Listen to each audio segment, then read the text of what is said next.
Esto de repente han escuchado en un momento que es el Apache O. Es lo mismo que han visto anteriormente el Apache, pero el O es la obesidad. Es lo que creó el doctor Johnson en el 2004 y al Apache le aumentó la obesidad para ver si mejoraba la predicción de severidad. Lo que vio es que mejoraba discretamente, pero no de manera significativa. Él sí vio que los pacientes que tenían mayor obesidad tenían mayor mortalidad y mayor falla de órgano. En conclusión, ¿está consensado el Apache O? No, está consensado solamente el Apache. ¿De acuerdo? Ese es un punto importante. El BISAP. El BISAP es otro predictor de severidad nuevo. ¿De acuerdo? Es bastante nuevo. El BISAP utiliza 5 criterios que deben de aprendérselos. El BUN, que es el nitrógeno ureico más de 25, el deterioro del estado mental, el CIRS, la edad más de 60 y la difusión pleural. ¿Ya? Y difusión pleural. Cada uno es un punto, igualito. Cuando el BISAP es mayor o igual de 3 puntos, eso es un predictor de severidad. ¿De acuerdo? Realmente el BISAP se creó como un predictor de mortalidad, pero se puede utilizar como un predictor de severidad. ¿Quieren aprender lo fácil del BISAP? Aquí les mando algo fácil. B de BUN, I de impaired o simplemente el deterioro del estado mental, S de CIRS, A de age o edad y P de pleural effusion. Simplemente es el acrónimo inglés básico nada más, ¿no? Hasta tercer ciclo, suficiente para eso.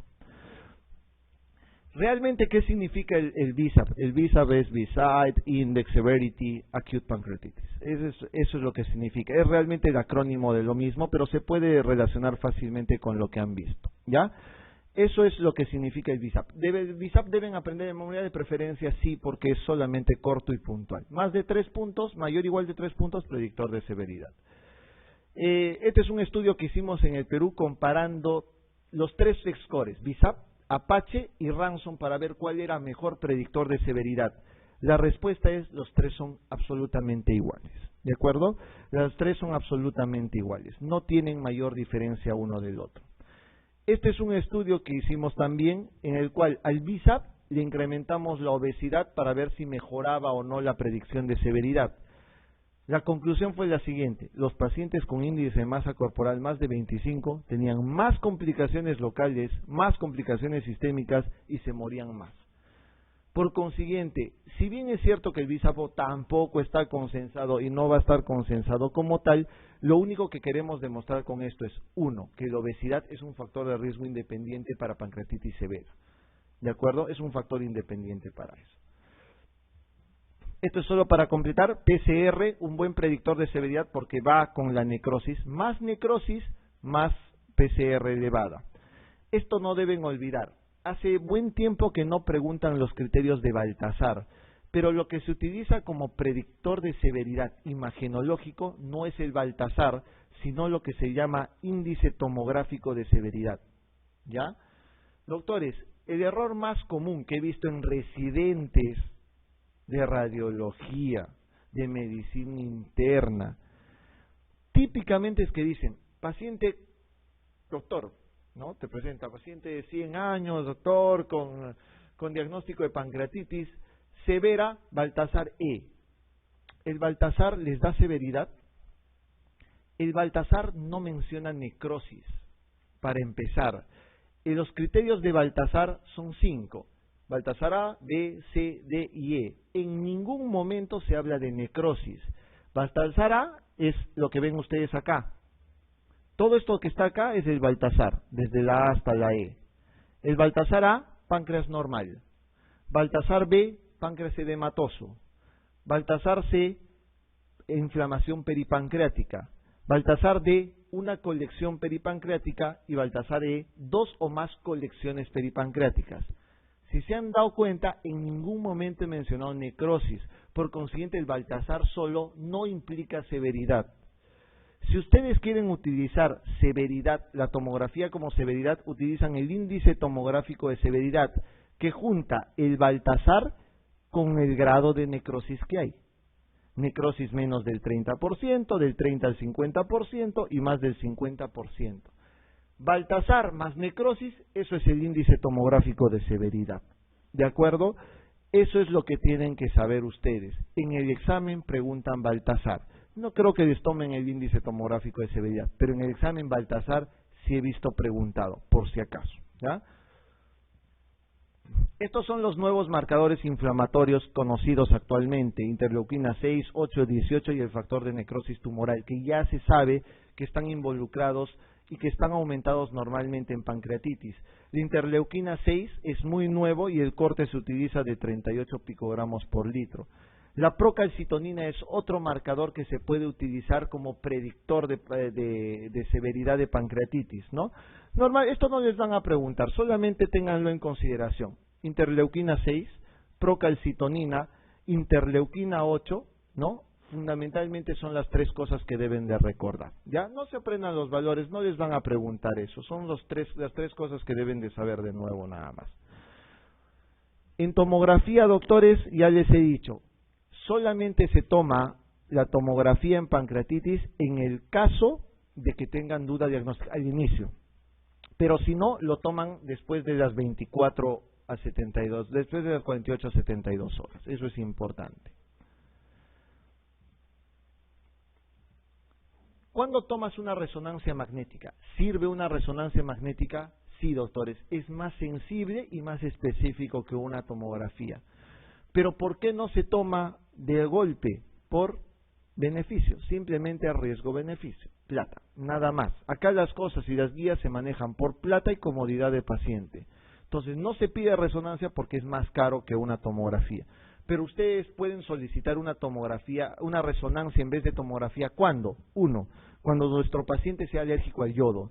Recuerden que el paciente que va a utilizar una tomografía utiliza tomografía contrastada con yodo. Entonces no utiliza yodo porque es alérgico, ahí le piden una resonancia. Y la otra es cuando la creatinina del paciente está a más de 2 miligramos por decilitro. Si toman un TAC con creatinina mayor de 2, simplemente le van a taponar el riñón más y lo van a mandar a una falla renal aguda y el paciente se va a complicar más. Entonces, en ese caso, en el caso de alergia al yodo y en el caso de que hay una falla renal, recién tienen que pedir una resonancia, ¿ya? Ok, y eso es lo que se ve, ¿no? Y la resonancia tiene muy buena predicción, incluso se ve muy bien la necrosis en algunos de los casos de resonancia. Doctores, esto es recontra nuevo, ¿de acuerdo? Olvídense de los términos flemón pancreático, absceso pancreático, esas cosas ya no se utilizan. Ya no existe flemón, no existe absceso, no existen esos dos términos. La nueva forma de clasificar imagenológicamente para los que van a hacer radiología es esta forma de clasificar las imágenes en pancreatitis. Primero, solamente tienen que saber si la pancreatitis está en las 4 primeras semanas de evolución o si la lesión pancreática está después de las 4 semanas de evolución. Porque hay imágenes antes de las 4 semanas y después de las 4 semanas de evolución. Y van a ver cuando les muestre las imágenes la diferencia abismal que hay entre una y otra. Cuando la lesión, o sea, cuando la alteración pancreática en la tomografía está dentro de las 4 primeras semanas y no hay necrosis, se llama colección líquida aguda peripancreática. Eso es, dentro de las 4 semanas y sin necrosis, se llama colección líquida aguda peripancreática. Ahorita van a ver un gráfico de eso. ¿Qué pasa si está en las 4 primeras semanas, pero sí hay necrosis? Ahí se llamará colección necrótica aguda. ¿De acuerdo? Colección necrótica aguda y el otro es colección líquida aguda peripancreática. Ahora, después de las 4 semanas, esas lesiones se encapsulan, ¿ya? Y empiezan a tener realmente un borde y tiene cápsula. ¿Qué pasa si después de las 4 semanas tienen una lesión encapsulada, pero sin necrosis? Se llama pseudoquiste pancreático.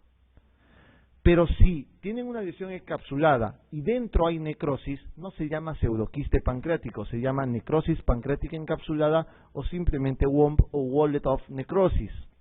¿Ya? Eso es lo que significa. Les voy a mostrar los gráficos para que vean lo que es más fácil de ver. Ok, ya saben entonces, dentro de las 4 primeras semanas, colección aguda necrótica, si es que hay necrosis, o colección líquida aguda peripancreática, si no hay necrosis. Pseudoquiste, en el caso de que ya sea más de 4 semanas con cápsula y sin necrosis, y la necrosis pancreática encapsulada cuando sea con necrosis y más allá de 4 semanas. Miren, esta es una colección aguda necrótica. ¿Cuántas semanas de enfermedad? Colección aguda necrótica. 0 a 4 semanas, ¿no es cierto? Si se dan cuenta, el páncreas es esto y la necrosis es todo esto. Hasta acá. Hay necrosis y no tiene cápsula. ¿Ya? No hay cápsula, está todo diseminado, la necrosis está esparcida por todo lado. Eso se llama necrosis y eso está dentro de las 4 primeras semanas. Por eso se llama colección necrótica aguda. Ahora van a ver el lado donde no hay necrosis, dentro de las 4 primeras semanas. Páncreas, y acá tienen una colección que no tiene necrosis. Páncreas y una colección que no tiene necrosis. ¿Cómo se llamará eso? Colección líquida aguda peripancreática. Está dentro de las 4 primeras semanas. Ahora, ¿qué pasa si ha pasado 4 semanas? Todo esto toma una forma de cápsula. Miren, ¿es claro o no es claro ahora? Esto es lo que ustedes típicamente conocen como pseudoquiste pancreático. Cápsula, cápsula y por dentro no hay necrosis. Pseudoquiste pancreático. Si ustedes cayeran en la ignorancia, verían que la necrosis pancreática encapsulada, la necrosis, se parece mucho a un pseudoquiste, solo que dentro van a ver que hay necrosis, y eso es lo que tienen que aprender a determinar. Quiero que vean esto. Este es el motivo por el cual se produce el pseudoquiste pancreático, el edema pancreático, ¿no?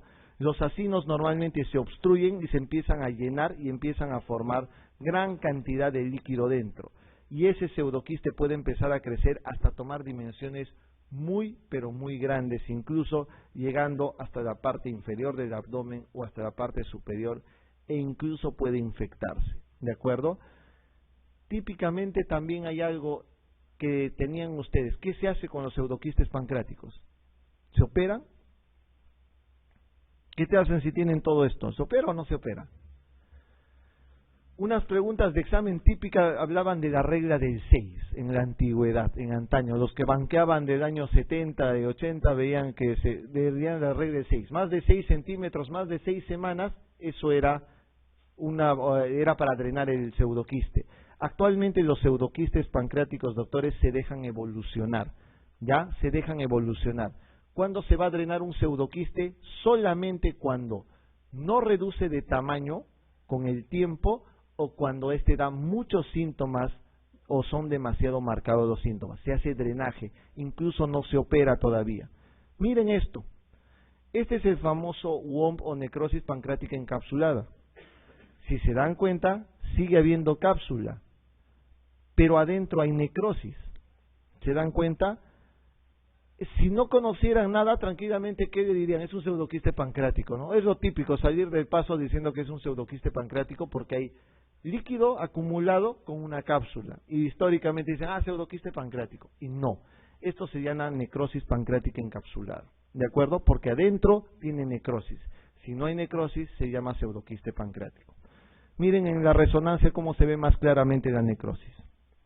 Bien clara la necrosis, ¿no? Esa es una necrosis pancreática encapsulada.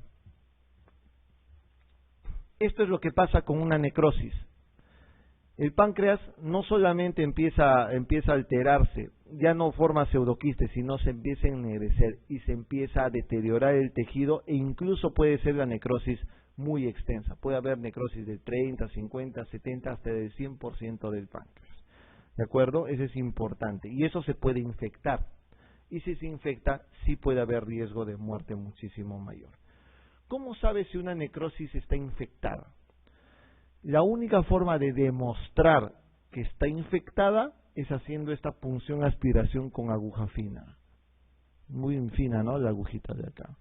Se hace punción aspiración con aguja fina. Se manda a aspirar, se aspira el contenido de la necrosis y eso se manda a cultivar. Si sale positivo para gérmenes, eso es una necrosis pancreática encapsulada.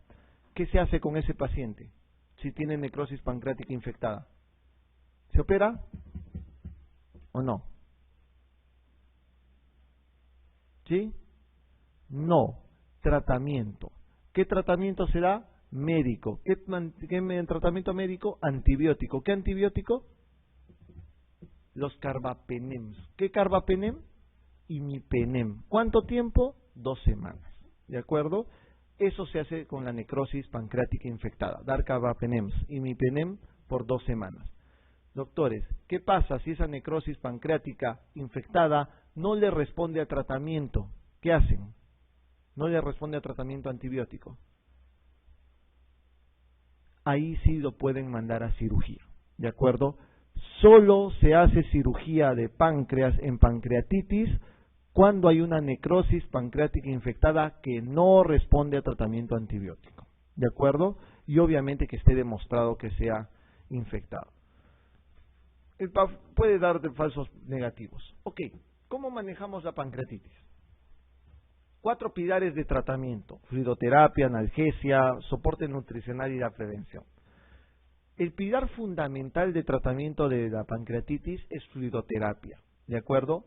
Ustedes tienen que, el paciente dentro de las primeras 24 horas, tienen que darle hidratación intensiva, tienen que ponerle mucho líquido por vía endovenosa, mucho líquido, a esta velocidad que ven acá, 250-300 cc hora. Doctores, nunca pasen de 4 litros por día, no pasar de 4 litros por día. ¿Por qué? Porque si dan 5, 6, 7 litros y este es un paciente abuelito, mayor, con problemas respiratorios, le producen sobrecarga hídrica, el paciente produce insuficiencia respiratoria y se va a morir. Entonces, no deben pasar de 4 litros. Si bien es cierto que se hace fluidoterapia intensiva, no se debe dar más de 4 litros, pero tampoco muy poquito. Tienen que hidratarlo bien. Lo otro, ¿qué le van a poner? Dextrosa, cloruro, aemacel, gelatina, ¿qué le dan? ¿Qué es lo mejor? Vean pues la diapositiva.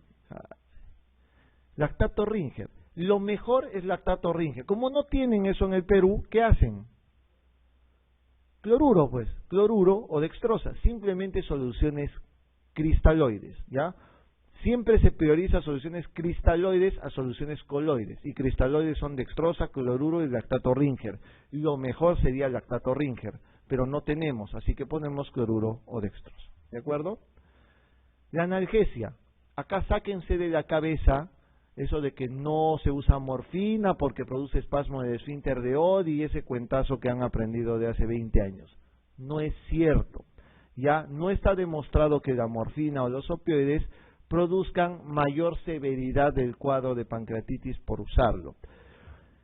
La analgesia en pancreatitis es una analgesia que tiene que ser individualizada. Como ustedes pueden ver acá abajo, no existe una pauta analgésica de elección. Ustedes arrancan la analgesia de acuerdo a la tolerancia del dolor del paciente. Pueden arrancar con iosina, metamizol, hasta terminar en pulsos de morfina si fuese posible. Pero arranquen de acuerdo a su respuesta, nada más. La pregunta del millón es, ¿cuál es el mejor fármaco para analgesia porque tenga menos eventos adversos? ¿Cuál será? No contesten petidina, que es lo que usan normalmente para pancreatitis, porque no es cierto. La petidina tiene varios eventos adversos y uno de ellos, el más importante, es producir hilio, ¿ya? No quiere decir que no se use, se usa, pero tiene eventos adversos. El mejor fármaco de todos esos, el más seguro, es este de acá, el fentanilo, ¿ya? Y el mejor es el fentanilo en parches transdérmicos. Agarran, rompen su papelito, le pegan en el hombro, 3 días libres de dolor el paciente, retiran en 3 días el parche. No tenemos en el Perú, ¿ya? No hay, simplemente no hay. Entonces utilizamos todo lo demás, iosina, metamizol, podemos usar petidina, se puede usar fentanilo de acuerdo al anestesiólogo si es que hay en otras formas de presentación. Hay fentanilo en otras formas de presentación, no en parches transdérmicos. Entonces ya saben, la analgesia es individualizada en los pacientes. En soporte nutricional, doctores, paciente, lo primero, NPO, nada por boca. ¿Cuánto tiempo? Si es una pancreatitis leve, por favor, no lo dejen mucho tiempo sin comer. Suficiente 3 días, ¿de acuerdo? Para empezar la vía oral, si es que le responde bien. ¿Cuáles son los criterios para empezar a darle de comer a un paciente con pancreatitis? 1, el que tienen marcado acá en amarillo. No dolor, que no haya dolor. Si el paciente está sin dolor, y el paciente tiene ruidos hidroaéreos, empiecen la vía oral con seguridad, ¿de acuerdo? Le pueden empezar la vía oral. ¿Qué pasa si el paciente sigue teniendo dolor, sigue teniendo molestias o empeora en el transcurso? Nunca lo dejen más de 7 días sin comer, nunca. Si ustedes lo dejan más de 7 días sin comer al paciente, simplemente se atrofian las vellosidades intestinales, hay sobrecrecimiento bacteriano, las bacterias entran al páncreas, el páncreas se infecta y el paciente se muere. Nunca dejen más de 7 días sin comer a un paciente con pancreatitis, ¿de acuerdo? ¿Y qué pasa obviamente si a los 7 días este paciente no les tolera de ninguna manera la vía oral y tienen que darle de comer? Ahí entran las sondas, ¿no es cierto? Históricamente, la sonda nasoyeyunal. Quítense la idea de que la sonda nasoyeyunal es lo único que se utiliza para bypassear el páncreas y todo eso. No es cierto. Sonda nasoyeyunal o sonda nasogástrica es igual y está igual de recomendado para nutrir al paciente con pancreatitis, ¿de acuerdo? Es absolutamente igual. Se usa nutrición parenteral solamente si no puede tolerar la vía enteral. Es muy raro, no lo deben hacer porque es riesgo de atrofia de vellosidades intestinales. Ya saben, las vellosidades son estas, ¿no? Si hay atrofia, se infecta el paciente, se infecta la necrosis y se muere. Si quieren, tienen un gráfico de aporte calórico de lo que normalmente puede recibir un paciente con pancreatitis. De repente por ahí han escuchado si los inhibidores de las proteasas pueden servir para pacientes con pancreatitis. Recuerden que la pancreatitis es por un problema de autodigestión de enzimas pancreáticas, por las proteasas. ¿Sirven los inhibidores de la proteasa? Doctores, no. No sirve, su uso no está recomendado. ¿Se hace CEPRE en pancreatitis? Doctores, sí se hace CEPRE en pancreatitis una vez resuelto el cuadro de pancreatitis, ¿sí? Una vez que se resuelve el cuadro de la pancreatitis, le pueden hacer CEPRE para sacar el cálculo si es que hubo coledocolitiasis, ¿sí? ¿Cuándo se hace una CEPRE de emergencia? Solo si es una pancreatitis severa con colangitis. Eso es una CEPRE de emergencia. Solo si hay una pancreatitis severa con colangitis, ¿sí? Pero si no, la CEPRE se difiere hasta que el paciente esté con la pancreatitis resuelta. ¿Cuándo se opera la vesícula en un paciente con pancreatitis? Siempre debe hospitalizarte resuelta la pancreatitis. Se resuelve la pancreatitis, le haces su CEPRE si es que tiene coledocolitiasis y lo mandas a operar. Le retiras la vesícula si la causa es biliar. Siempre no debe pasarse de 2 semanas para que no haya un nuevo episodio de pancreatitis otra vez por los cálculos. ¿De acuerdo? La prevención de la pancreatitis. ¿Se puede prevenir? Se han hecho estudios donde dice que se puede utilizar indometacina rectal. Por si acaso, ténganlo en consideración. A veces usando indometacina rectal previo a la pancreatitis post-CEPRE, porque la CEPRE también puede dar pancreatitis, podría prevenirse. Eso es algo que usualmente no es muy preguntado, no creo que les pregunten actualmente. Esto es lo que les mostraba en el pseudoquiste pancreático, ¿no es cierto? ¿Qué se hace con el pseudoquiste pancreático en sí? 2 cosas. Recuerden que solamente se trata el pseudoquiste pancreático o se drena el pseudoquiste pancreático en el caso de que sea extremadamente grande, pero no reduzca de tamaño con el tiempo. O lo otro es que dé síntomas muy fastidiosos como distensión o como plenitud gástrica y que impidan la vida normal del paciente. El pseudoquiste no se opera de golpe. Lo que se hace es un drenaje. Miren el drenaje que se hace. Esto que ven acá atrás es el pseudoquiste. ¿De acuerdo? Este es un endoscopio, este es el estómago y detrás está el páncreas. El pseudoquiste está entre el estómago y el páncreas. Lo que se hace es una quistogastrostomía. Ese es el tipo de drenaje que se hace. Se entra con el endoscopio, se hace un hueco en la pared del estómago y se deja que todo el contenido del pseudoquiste empiece a drenar dentro del estómago para que se evacúe por vía digestiva. Ese es el tratamiento del pseudoquiste pancreático, quistogastrostomía. ¿Qué pasa si el pseudoquiste pancreático está mucho más abajo y no se puede abordar por el estómago? Se puede hacer una quistoduodenostomía, ¿ya? O sea, se hace o quistogastrostomía o quistoduodenostomía. Son las dos cosas que se hace para el manejo de pseudoquiste pancreático. Ya saben, solamente resumiendo, necrosis pancreática se trata solo si está infectada. Solo se trata con antibióticos si saben que está infectado. ¿Y cómo saben que está infectado? Con la punción aspiración con aguja fina. ¿Cuál es el tratamiento? Ya saben, imipenem o carbapenem por 2 semanas. ¿De acuerdo? Normalmente la mayoría de colecciones se dejan estar nada más, no se hace mayor cosa, no se tocan a no ser que haya mayor tratamiento, mayor sintomatología en sí. Incluso la necrosis pancreática encapsulada, si es que no tiene síntomas, se deja simplemente evolucionar y que reabsorba simplemente solo. ¿De acuerdo? La mayoría son manejos totalmente conservadores. Sirve la profilaxis antibiótica, es decir, tengo un paciente de 50 años con una pancreatitis severa, necrosis del 70% del páncreas, y dicen, ya, yo no quiero que se infecte el paciente, le daré imipenem para que no se infecte. ¿Sirve eso o no? No, no sirve la profilaxis antibiótica. No se debe usar profilaxis antibiótica porque no se ha demostrado ningún beneficio. Solo se da antibióticos cuando demuestras que la necrosis está infectada, solo en ese caso, ¿sí? No, entonces recuerden que profilaxis antibiótica no está recomendada. Las indicaciones de cirugía, la que quiero que recuerden es necrosis pancreática infectada que no responde a tratamiento antibiótico por 2 semanas. Esa se opera y se hace necrosectomía mínimamente invasiva. Incluso hay necrosectomía endoscópica también, parecida a la que se ha hecho con el pseudoquiste, igualito se puede hacer de esa manera. Así como esto, miren, necrosectomía endoscópica. Simplemente se retira la cantidad de necrosis que hay en el páncreas. ¿De acuerdo?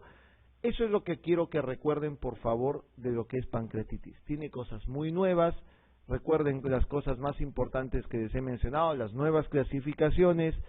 Recuerden los criterios y los predictores de severidad, por favor, que es lo más importante ahí. Y la parte de tratamiento, sobre todo la primera parte, que es fluidoterapia, analgesia y el soporte nutricional, que es lo más importante. Muy bien. Ya saben las conclusiones en eso. Entonces, el tratamiento inicial de pancreatitis no incluye. ¿Qué no incluye? ¿Qué no incluye? No incluye dieta, no incluye sonda, no incluye hidratación, no incluye analgesia, no incluye soporte ventilatorio. Hidratación sí, analgesia también, soporte también. ¿Qué no incluye? ¿Dieta o sonda? ¿Qué dicen? ¿Dieta o sonda? Dieta madres. Obviamente lo que no implica es sonda. La dieta la tienen que empezar en un momento dado del tratamiento, pero sonda ya no se coloca. Antes se colocaban sonda nasogástrica a los pacientes con pancreatitis por el lidio que tenían. Actualmente ya no es necesario colocar eso. ¿En qué consiste el signo de Cullen? El signo de Cullen es algo que no deben de olvidar nunca. Es esta coloración azulada periumbilical, ¿no? Que se da generalmente en casos de una pancreatitis necrohemorrágica. Para serles franco, yo nunca he visto un signo de Cullen. Y dice que se ve en el 4% de los casos de pancreatitis necrohemorrágica. O sea, recontra raro, ¿no? Ya saben entonces que es la coloración azulada periumbilical por infiltración sanguínea de epítelis menor. Aquí tienen el signo de Cullen. Esto es un signo de Cullen. Cuando es en los flancos, ¿cómo se llama? Gray Turner, ¿no es cierto? El Gray Turner y el Cullen se ven muy poco en pancreatitis, pero tienen que saberlo para el examen. ¿Cuál de los siguientes pertenece a los criterios de Ranson a las 48 horas? Les dije que preguntaban Ranson. A ver, ¿cuál era? Calcio, amidasemia, descenso de hematocrito, proteínas menos de 6 o déficit de base menor de 4. ¿Cuál de esos sí está o pertenece a Ranson dentro de las 48 horas? Amidasemia, doctores, amidasa es el único que no entra, ni siquiera está cerca ese es el peor, el que nunca deberían marcar, ni siquiera deberían equivocarse. Amidasa no está en los criterios de Ranson, jamás, ¿ya? Entonces acá el que es el descenso de hematocrito más de 10. Los demás están errados o en el signo fundamentalmente. El único que se utiliza es el descenso de hematocrito más de 10%. En cuanto al tratamiento de la pancreatitis aguda, es cierto que, o sea, lo verdadero, no es necesario en los casos leves realizar dieta absoluta. ¿Es cierto? ¿Siempre se debe colocar una sonda nasogástrica? Ya, pues es lo mismo que les he dicho en el anterior, ¿no? ¿Siempre se debe colocar sonda? No, no se debe colocar sonda, eso es falso. ¿El tratamiento de elección es el quirúrgico siempre que sea posible? No. ¿La CEPRE está indicado como tratamiento en las pancreatitis de origen etílico? Absurdo, ¿no es cierto? No tendría ningún sentido hacer un tratamiento con CEPRE en pancreatitis alcohólica. ¿No está demostrado que el tratamiento antibiótico profiláctico aporte ventajas? ¿Sí? ¿No? Por supuesto, pues doctores, les he dicho que el antibiótico profilaxis no está demostrada ¿qué estás volanteando, mi estimado? Ok, vamos a seguir entonces. Pregunta 20. ¿La causa más frecuente de muerte en la pancreatitis es? ¿Por qué se mueren los pacientes por pancreatitis? ¿Qué les había dicho? ¿Por qué se morían? ¿Por distrés? ¿Por insuficiencia renal? ¿Por shock hipovolémico? ¿Por sepsis o hemorragia digestiva? ¿Por? Sepsis, pues, ¿no? Por sepsis. Lo clásico es que se mueran por sepsis, porque se infecta la necrosis, entonces hay sepsis.